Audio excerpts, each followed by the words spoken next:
자, 1주차 2차 시험 보겠습니다. 2차 시는 사회복지 실천의 전문적 기반과 구성 요소, 거기에 따라서 전문직의 개념, 전문직의 개념을 좀 보겠고요. 거기에 대해서 2차 시 수업으로 하겠습니다.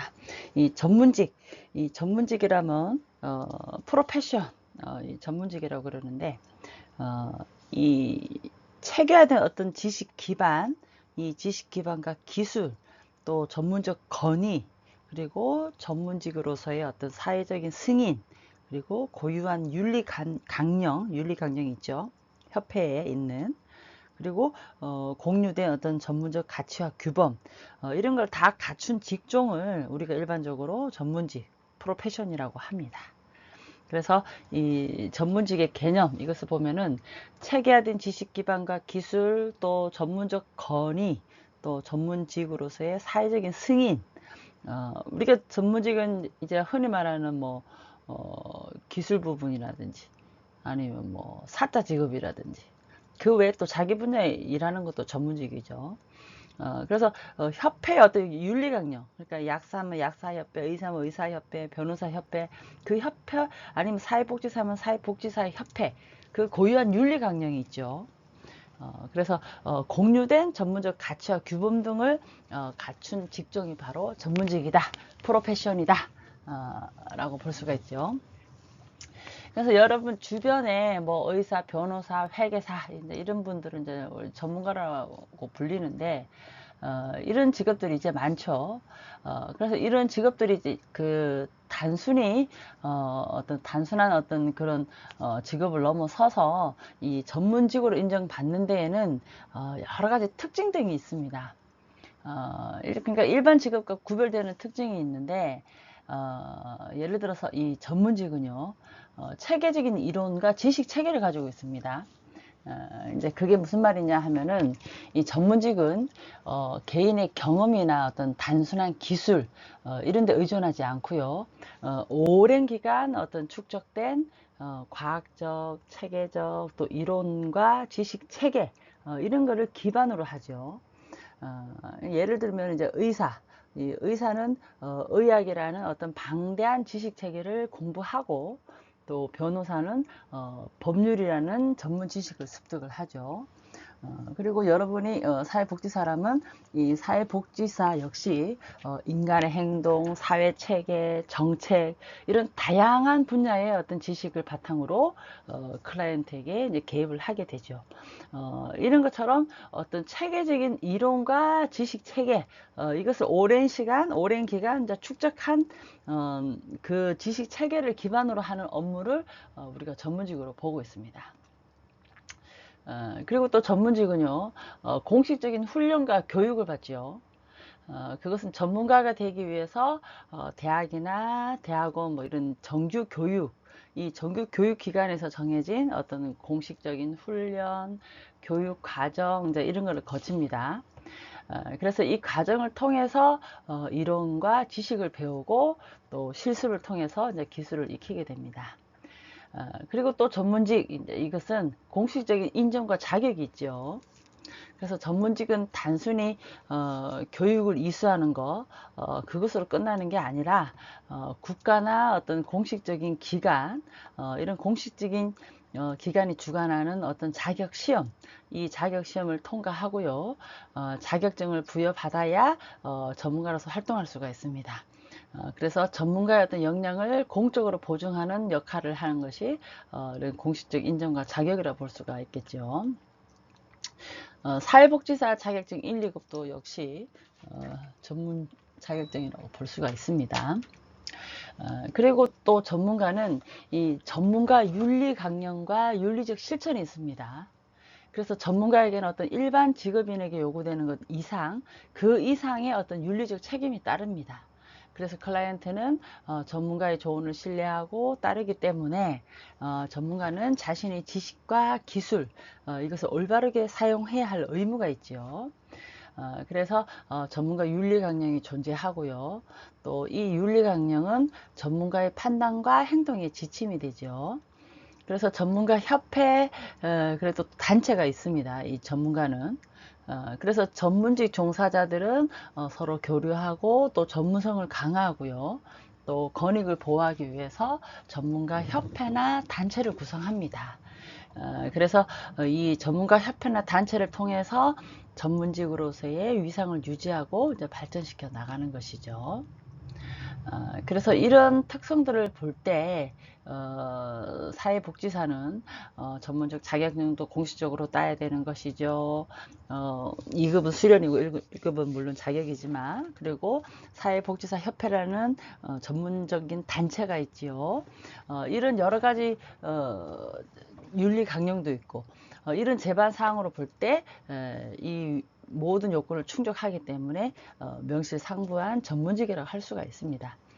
단지 이제 급여의 차이는 그게 따라서 오는 건데, 전문적인 교육을 받고 전문적인 일을 하기 때문에 사회복지사 역시 전문직이다, 이렇게 볼 수가 있겠죠.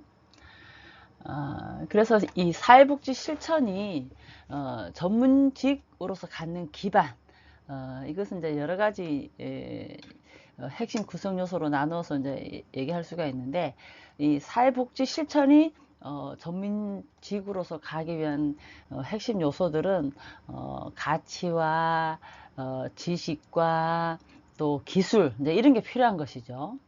그래서 가치, 이제 이것은 이 사회복지 실천은 그 어떤 직업보다 가치지향적인 활동이다, 이렇게 볼 수가 있습니다. 그래서 이 가치는 무엇이 좋고 바람직한 것인가, 여기에 대한 어떤 신념, 믿음, 이제 이것을 의미하는 게 바로 가치라고 말할 수가 있죠. 그래서 이 사회복지사 같은 경우에는 이 신념이나 믿음, 이 가치를 기반으로 해서 클라이언트를 대하고 또 사회복지 실천에 이제 임해야 되겠죠. 그래서 이 사회복지 실천에 임할 때 인간의 존엄성과 개인의 고유성을 존중을 해야 되고, 또 자기 결정권을 존중해 줘야 되고, 또 사회 정의를 실현해야 되고, 또 비밀을 보장해야 되고, 이런 것들이 다 가치에 포함되는 활동이라고 할 수가 있습니다. 그래서 인간의 존엄성과 개인의 고유성 존중, 이제 이 부분은요, 이 한마디로 이 모든 인간은 그 존재 자체로 이제 존엄하고, 또 각 개인은 고유한 가치를 지닌 존재다, 이제 이렇게 바라보는 것이죠. 그래서 사회복지사는 클라이언트의 외모, 또 사회적 지위, 배경, 이런 게 관계없이 한 인간으로서 존중하고 또 그들의 고유성을 인정해야 된다. 이것이 바로 우리가 가치를 두고 있는 인간의 존엄성과 개인의 고유성을 존중해야 된다라는 부분이라고 또 말을 할 수가 있겠습니다. 그리고 우리가 가치를 바라볼 때 자기 결정권을 존중해야 된다라는 부분이 있는데, 이것은 사회복지사가 이 클라이언트는 그 자신의 삶과 관련된 여러 가지 중요한 결정, 이런 부분에 있어서 클라이언트 스스로 내릴 권리가 있죠. 그래서 사회복지사는 클라이언트의 어떤 자기 결정권, 이것을 최대한 존중하고, 또 그들이 올바른 결정을 내릴 수 있도록 정보를 제공하고 또 지지하는 역할을 해야 합니다. 그리고 이 가치에서 사회 정의 실현, 이 부분은요, 이 사회복지 실천은 단순히 어떤 이 개인의 문제를 해결하는 데 그치지 않고요, 클라이언트가 불평등한 사회 구조로 인해서 겪는 어떤 어려움, 이것을 해소하고 또 사회 정의를 실현하고자 노력해야 되는 부분이 있습니다. 그래서 클라이언트의 권리를 옹호하고 불합리한 사회 정책이나 제도를 개선하는 활동, 이런 것을 또 사회복지사가 하게 되죠. 그래서 가치는 우리가 사회 정의 실현도 굉장히 중요한 부분으로 들어가는 것이고요. 또 클라이언트와의 어떤 이 신뢰관계를 형성하기 위해서 사회복지사는 클라이언트의 어떤 개인 정보, 이 개인 정보를 철저히 비밀 보장을 해야 합니다. 그래서 클라이언트가 자신의 문제를 솔직하게 이야기할 수 있는 어떤 안전한 환경을 제공하는 그런 역할도 또 해야 되겠죠. 물론 비밀 보장에 대한 예외는 또 있습니다. 법적인 문제라든지 뭐 자해라든지 자살 아니면 뭐 타인에 대한 위협 이런 중대한 질병 이런 데는 비밀 보장이 제외되지만 그 외에는 사회복지 실천은 가치에 바탕을 둔 클라이언트의 비밀 보장을 해야 된다. 굉장히 중요한 부분이죠. 그리고 사회복지 실천을 할 때 전문가로서 지식, 이 지식은 학문적 지식을 통합해서 활용해야 된다는 것이죠. 다양한 분야의 학문적 지식을 통합을 해서 인간 행동 및 발달에 대한 지식도 갖춰야 되고 또 사회 체계에 대한 지식도 갖춰야 되고 그리고 사회 정책 또 제도 이 사회복지사로서 여러 가지 사회 정책 제도에 대한 지식도 물론 갖춰야 되고요. 그리고 다양한 사례에 대한 어떤 연구 방법론적인 입장도 있어야 되고 이런 것들이 다 이제 지식에 들어갑니다. 그러니까 인간 행동 및 발달에 대한 지식 이거는요. 사람은 나이가 들어가면서 여러 가지 신체적인 노화라든지 어떤 정신적인 변화가 있을 것이고 환경에 대해서 아니면 학습에 의해서 여러 가지 변화가 있을 것입니다. 그래서 클라이언트의 어떤 문제를 이해하기 위해서는 인간의 심리라든지 성장이라든지 발달 과정에 대한 깊은 지식이 필요합니다. 예를 들어서 뭐 발달 이론, 또 뭐 성격 이론, 또 정신역동 이론, 뭐 이런 여러 가지 이론들을 활용해서 클라이언트의 어떤 문제를 분석하는 그런 전문적인 지식도 필요하죠. 그리고 이 사회 체계에 대한 지식 이것도 굉장히 중요한 부분인데 인간은 상호작용을 하면서 사회와 더불어 살아가기 때문에 특히 그런 부분이죠. 그래서 가족이나 학교, 지역사회, 국가 이런 다양한 사회체계 속에서 인간이 살아갑니다. 그래서 사회복지사는 이러한 사회체계가 개인에게 미치는 어떤 영향 이것을 이해를 하고 클라이언트의 문제를 생태체계적 관점에서 분석을 해야 되는 것이죠. 그리고 사회 정책과 제도에 대한 지식을 가지고 있어야 되죠. 그래서 클라이언트가 활용할 수 있는 다양한 복지 정책, 법, 제도 이것을 잘 알고 있어야 됩니다. 그래서 클라이언트에게 필요한 어떤 자원 이런 것을 연결해 주는데 필수적인 게 바로 사회 정책과 제도에 대한 지식이죠. 그리고 연구 방법론적인 입장, 이것은 이 사회복지 실천의 어떤 효과성을 검증하고 또 새로운 실천 방법론, 어떻게 실천해야 될지, 이런 것을 여러 가지 개발하기 위해서는 연구 방법론에 대한 지식도 굉장히 중요하죠. 이런 것들이 다 사회복지 실천의 어떤 전문직으로서의 어떤 지식을 갖춰야 되는 부분이다. 라고 볼 수가 있습니다. 그리고 이 가치와 지식 이것뿐만 아니라 기술도 필요한데 이 기술이 이제 스킬이라는 부분이죠. 그래서 이 기술을 갖추기 위해서 뭐 관계 형성 기술도 필요한 것이고요. 또 클라이언트와 의사소통 기술도 필요하고요. 또 문제 해결 기술도 필요하고 또 자원을 연결하는 기술도 필요합니다. 그래서 이 관계 형성 기술, 이제 이것은 이 클라이언트와 이제 신뢰롭고 또 긍정적인 관계, 이것을 형성하는 능력, 이것은 사회복지 실천의 어떤 시작점이라고 볼 수가 있죠. 클라이언트와 신뢰로운 관계를 형성을 해야지 그 내담자의 필요한 욕구가 무엇인지 아니면 어떤 문제점이 있는지 아니면 어떤 해결 방안이 있는지 여기에 대해서 사회복지사가 듣고 여러 가지 좋은 대안이나 정책을 펼칠 수가 있기 때문에 이 관계 형성 기술은 굉장히 중요하다고 볼 수가 있겠습니다. 그래서 이 경청과 또 공감 또 진정성 있는 태도와 또 비언어적 또는 언어적 기술 이제 이런 게 다 포함이 되죠. 관계 형성 기술에. 여러분 알다시피 이제 경청은 상대방의 말을 들어주는 어떤 진지한 태도고, 공감, 진심 있는 공감. 이 공감을 할 때는 절대 판단을 하지 말아야 되는 것이고, 그리고 어떤 잘못된 부분에 대해서 아니면 질책을 하지 말아야 되는 것이고, 그리고 진심 어린 마음으로 공감을 해줘야 되겠죠. 단 공감을 할 때 상담자 아니면 사회복지사로서의 자세는 잃지 않고 공감을 해줘야 됩니다. 공감을 하면서 나의 어떤 생각이나 가치까지 그 클라이언트에 가야 된다라고 생각하는 게 아니고 나의 자세를 지키면서 공감을 해준다. 이 부분 잘 생각을 해주시고요. 그리고 이 언어적 기술 경청하면서 상대방의 공감하면서 그렇군요 하면서 이렇게 들어주는 이 언어적 표현 외에도 비언어적 태도도 굉장히 중요하죠. 중요한 부분에서 몸을 좀 앞으로 이렇게 기울인다든지 고개를 끄덕인다든지 여러 가지 눈빛으로 긍정의 눈빛을 보낸다든지 이런 비언어적인 기술도 관계 형성 기술에 들어갈 수 있다라고 볼 수가 있겠습니다.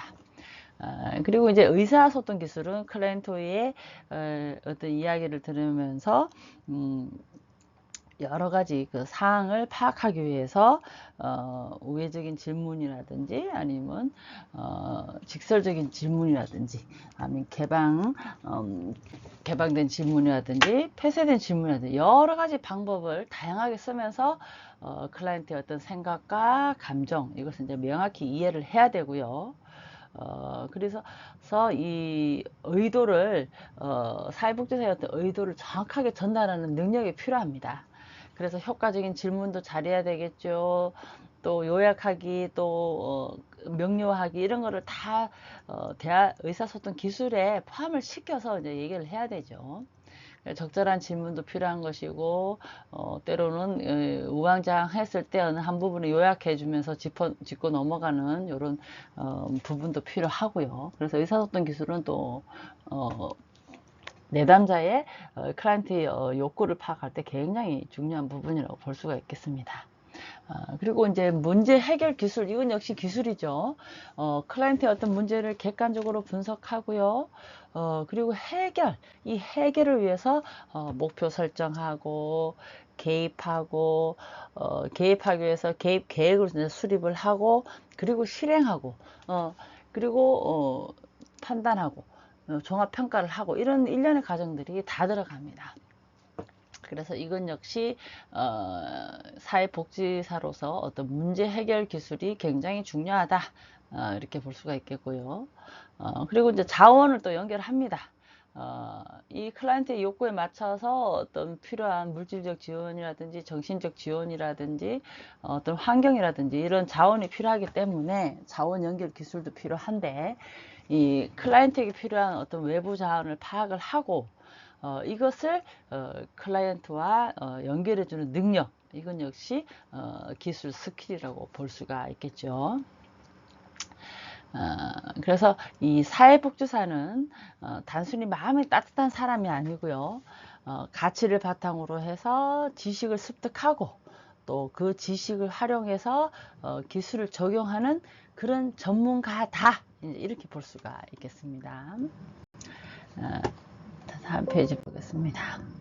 그래서 전문적 기반과 구성 요소 보면은 제가 말씀드린 지식, 기술, 가치 그리고 또 예술성도 갖춰야 된다 이제 이렇게 나왔는데 이 예술성이라는 것은 여러 가지 사회 전반적인 문화라든지 여러 가지 부분에서 이제 이해를 좀 폭넓게 가져야 된다 이제 그렇게 볼 수가 있겠는데 가치와 지식, 기술 이것은 굉장히 사회복지사로서 갖춰야 될 부분이고요. 그것을 갖추기 위해서 우리가 학문적으로 사회복지사 1급, 2급을 또 공부를 하는 것이죠.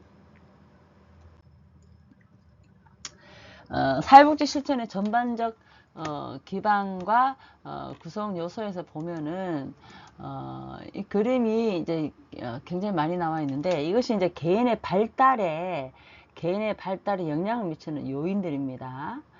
이것이 개인의 발달에 영향을 미치는데, 예를 들어 이제 유전적 요인 하면은 이제 신체적 에너지나 건강, 지능, 기질, 이제 이런 것들이 유전적 요인이다, 이제 이렇게 볼 수 있겠고요. 건강은 뭐 유전적으로 태어나기도 하고 만들어지기도 하지만, 또 후천적으로 또 건강하게 살게끔 노력을 많이 하면 또 고쳐지는 부분도 많죠. 그리고 지능, 기질 이런 건 이제 기질은 안 변한다, 우리가 그렇게 얘기를 하는데, 기질, 지능 이런 건 이제 선천적인 거고, 지능 같은 경우는 또 학습에 의해서 많이 바뀐다고 합니다. 그리고 가족 역량, 가치, 가족 역량으로 가치가 뭔지, 또 개입이라든지 상호작용은 어떻게 하는지, 이런 것들이 개인 발달에 미치는 요인들이라 볼 수가 있겠죠. 그래서 가족 역량을 우리가 볼 때는 사회복지사에서 여러분이 공부하는 인간 행동과 사회 환경, 인행사에서 이제 많이 봅니다. 예를 들어 뭐 가족 영향을 미치는 정도에 따라서 뭐 구조적 가족 모델이 있고, 뭐 경험적 가족 모델도 있고, 뭐 여러 가지 있죠. 어, 그래서 어, 경험적 가족 치료하면은 우리가 이제 뭐 사티어도 나오고, 어, 구조적도 나오고, 구조적 가족 모델, 뭐 그리고 다세대 보회, 뭐 여러 가지 나옵니다. 구조적 가족, 이건 뭐 민우친인가요? 나오고 이렇게 나오는데, 이런 가족들의 어떤 밀착 정도에 따라서 밀착이 너무나 강해버리면 애착 관계가 되고, 애착 관계에서 이제 의존형이 생겨서 자립적이고 독립적인 건강한 인격 형성을 하기 어렵다, 이제 이렇게 볼 수가 있겠고요. 이 밀착 관계가 친밀하면서 적당하다. 이 적당하다는 얘기는 밀착이 강할 때는 강하지만은 각자 개인의 인격과 독립을 바탕으로 해서 거리를 둔다는 얘기예요. 그래서 밀착 관계가 적당할 때는 건강한 인격 형성을 가지고 사회생활을 할 수 있는데, 밀착 관계가 너무 멀어버리면 가족과 소원해져서 애정 결핍이라든지 아니면은 어떤 가족 간에 원활하지 못한 것들이 건강한 정서에 영향을 미쳐서 또 사회생활을 못하는 그런 경우도 있죠. 그래서 가족 역량 이런 것도 개인 발달에 영향을 미치는 부분이고요. 그 외에 이제 사회 계층이라든지, 그 사회 계층에서 어느 계층하고 어울리냐. 그러니까 이게 뭐 잘 살고 못 살고 그 얘기가 아니고, 건강한 생각을 가지고 열심히 사는 사람들하고 어울리면은 개인의 발달에 더 좋은 영향을 미치는데, 마약하고 도박하고 범죄 이런 집단의 사람들하고 어울리면은 본인 역시 영향을 받는다. 개인의 발달에 영향을 받는다. 그 얘기죠. 그래서 사회계층도 건강한 사람들하고 어울려야 된다. 그런 거고요. 문화와 민족. 우리는 뭐 우리나라의 문화 민족이 있는데, 이런 것도 역시 이제 한국에는 또 근면 성실과 또 빨리빨리 문화가 있지 않습니까? 그래서 이 문화 민족도 많은 영향을 미친다. 그리고 개인의 목표와 가치, 또 우연으로 발생한 물리적 위기 이런 것들이 이제 개인의 발달에 영향을 미친다. 이제 이렇게 나와 있습니다. 그리고 사고로 인한 심리적 위기, 부모나 자녀, 그 외 지인의 상실, 기타 뭐 이런 것들도 개인의 발달에 영향을 미치죠. 특히 이제 사고로 인한 심리적 위기에서 이 사고 외에도 뭐 가족의 어떤 뭐 자살이라든지 타살 이런 것들은 그 보통 통계적으로 부모의 자살 이런 것들은 자녀한테 한 5년 이상은 그 충격이 계속 트라우마가 간답니다. 물론 평생 가겠지만 5년 동안은 계속 시달린다 그래요. 그만큼 예, 강하다 이거죠, 충격이. 그래서 우리나라 같이 여러 가지 빨리빨리 문화에서 급변하는 사회에서 자살도 세계 1위고 이런 여러 가지 또 안 좋은 문제점이 있는데, 이런 충격들이 개인의 어떤 가치관에 큰 영향을 미치기 때문에 이 참고 사는 내 스스로를 달래서 내 스스로를 자각을 해서 그런 위기를 욱하는 성격으로 아니면 욱하는 마음으로 어떤 극단적인 일을 택하지 않고 내 자신을 다스리는 그런 게 굉장히 필요하겠다라고 생각도 들죠. 어, 제 제가 그 상담하는 그 한 일례로 또 어떤 분은 아 그 어머님이 이제 집을 나갔는데 어머님의 자살로 인해 가지고 이 학생이 그 충격과 그 트라우마로 해가지고 5년 동안을 건강한 사회생활을 못하고 집에서 은둔 생활만 했습니다. 그래서 굉장히 많이 힘들어하고 했는데 지금도 이제 정신과 치료를 받고 상담을 받고 하는데도 아직도 사회에 복귀하기가 굉장히 힘들다, 이제 그렇게 되죠. 그래서 이 심리적 위기, 이것은 가족이 그렇게 됐을 때 그 상실감은 남아있는 가족한테 굉장히 타격이 심하다는 거예요. 그래서 이럴 때 해결할 수 있는 거는 내 스스로 깨닫고 자각해서 헤쳐나가도록 의도적으로 노력할 수밖에 없다, 이제 그게 가장 가능한 답이겠죠. 남이 어떻게 해준다 해서 고쳐지지 않잖아요. 달라지지도 않고, 사실은 내가 나를 알고 내가 나를 다스리는 거 외에는 가장 강력한 답은 없다, 이제 그렇게 우리가 보고 있습니다. 봅시다. 이제 다 끝났네요. 일단 2차시 여기까지 하고요. 사회복지 실천은 뭐 가치와 지식을 기반으로 하더라, 이렇게 보시면 되겠습니다. 자, 다음 시간에 또 하겠습니다. 수고하셨습니다.